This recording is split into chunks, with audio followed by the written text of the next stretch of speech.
네, 청취자께서 보내주신 자료 덕분에 오늘 저희가 게임스퀘어 홀딩스, 티컷 게임이죠. 이 회사를 좀 깊게 들여다보게 됐습니다. 네, 하루 만에 주가가 뭐 58% 이상 급등했다는데, 와, 이게 보통 일은 아니잖아요. 그렇죠. 정말 엄청난 상승세였죠. 네, 단순한 변동성이라고 하기엔 너무 크고 뭔가 이유가 있겠죠? 네, 맞습니다. 그 배경에 아주 중요한 결정이 하나 있었어요. 이사회가 승인한 건데 최대 1억 달러 규모의 이더리움 트레저리 전약이라는 겁니다. 아, 이더리움이요? 암호화폐. 네, 바로 그겁니다. 그래서 오늘 저희는 이 결정이 주가에 어떤 영향을 줬는지, 그리고 뭐 회사의 현재 재무 상태는 어떤지, 또 투자자 입장에서 이걸 어떻게 봐야 할지, 이런 것들을 좀 집중적으로 파헤쳐 보려고 합니다. 좋습니다. 제공해주신 자료에 뭐 최신 주가 정보, 급등 배경, 재무 상태, 전망 다 있으니까요. 이걸 토대로 한번 제대로 분석해보죠. 네, 자, 일단 주가부터 보면요.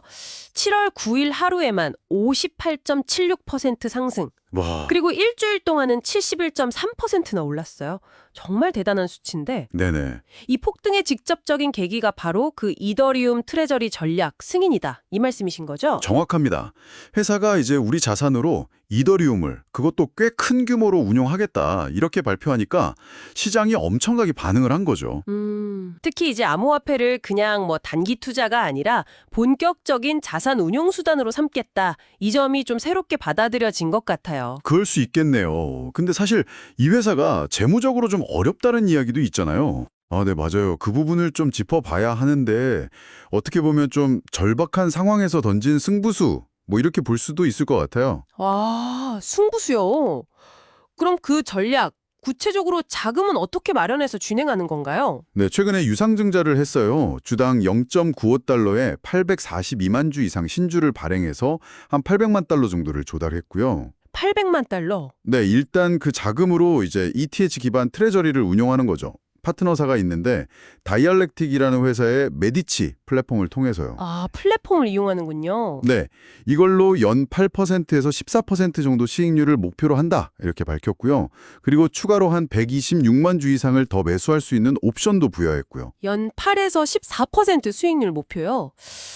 이게 암호화폐 변동성을 생각하면 상당히 높은 목표 같은데 가능한 건가요? 위험 부담은 없고요. 그렇죠. 당연히 리스크가 있죠. 목표 수익률이 높다는 건 그만큼 위험도 크다는 뜻이니까요. 이 메디치 플랫폼이 구체적으로 어떻게 운영되고 위험 관리는 어떻게 하는지 이런 부분은 사실 좀 더 지켜봐야 알 수 있을 것 같습니다. 아직은 좀 불확실한 면이 있어요. 그렇군요. 상당히 공격적인 행보인 건 분명해 보이는데, 근데 아까 말씀하신 것처럼 이런 전략을 밀어붙이기엔 회사 재무 상태가 좀 괜찮은 건가요? 자료 보니까 좀 불안해 보이던데요? 네, 바로 그 점이 가장 큰 우려사항입니다, 사실. 최근 1년 동안 순손실만 해도 4,865만 달러더라고요. 와, 4,800만 달러 손실이요. 네, 그리고 부채 비율도 191%로 굉장히 높아요. 191%. 어휴. 네, 게다가 이제 1분기 말 기준으로 보면 회사가 당장 쓸 수 있는 현금성 자산이 468만 달러밖에 안 돼요. 468만 달러요. 그럼 단기 유동성 압박이 엄청 심하겠네요. 그렇죠. 돈이 거의 바닥나고 있다는 신호일 수도 있죠. 여기에 더해서 주가가 계속 1달러 미만으로 가면 나스닥 상장 폐지 위험도 있어요. 올해 10월까지가 기한인데. 상장 폐지 위험까지요. 아, 정말 아슬아슬한데요. 네, 이건 정말 심각한 문제죠. 유동성도 더 안 좋아지고 투자자들 신뢰도도 떨어질 수 있고요. 그럼 혹시 그 주식 병합, 리버스 스플릿 같은 것도 할 수 있다는 건가요? 네, 그런 얘기도 나오고 있습니다. 주가를 억지로라도 1달러 이상으로 끌어올려서 상장 유지 요건을 맞추려는 거죠. 아, 임시 방편이군요. 그렇죠. 근본적인 재무 개선 없이는 사실 큰 의미가 없을 수도 있고요. 그래서 이런 재무적인 불안정 속에서 이더리움 전략이 과연 회사를 살릴 수 있을까? 이게 정말 관건인 거죠. 와, 정말 위험 요인이 뚜렷하네요. 근데 또 긍정적인 면도 찾아봐야지 않겠습니까?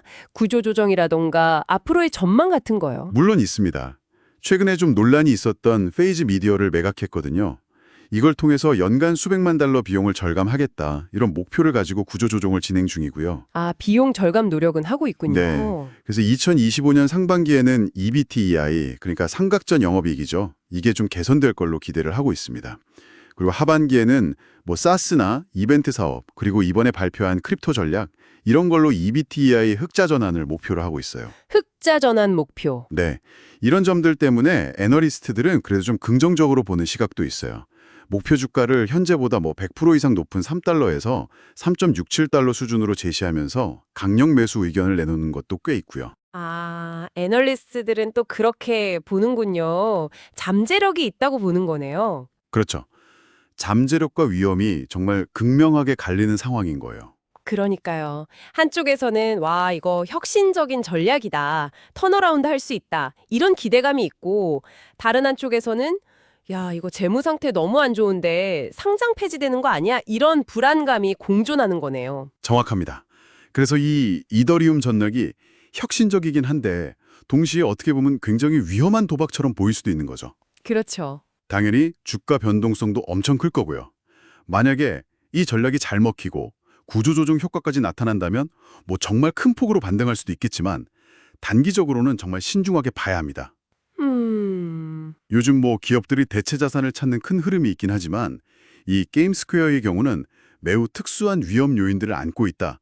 이걸 꼭 기억해야 할 것 같습니다. 자, 그럼 정리를 좀 해볼까요? 게임스퀘어 홀딩스, 심각한 재무적 어려움 속에서 이더리움 투자라는 어찌 보면 파격적인 카드를 꺼내들었다.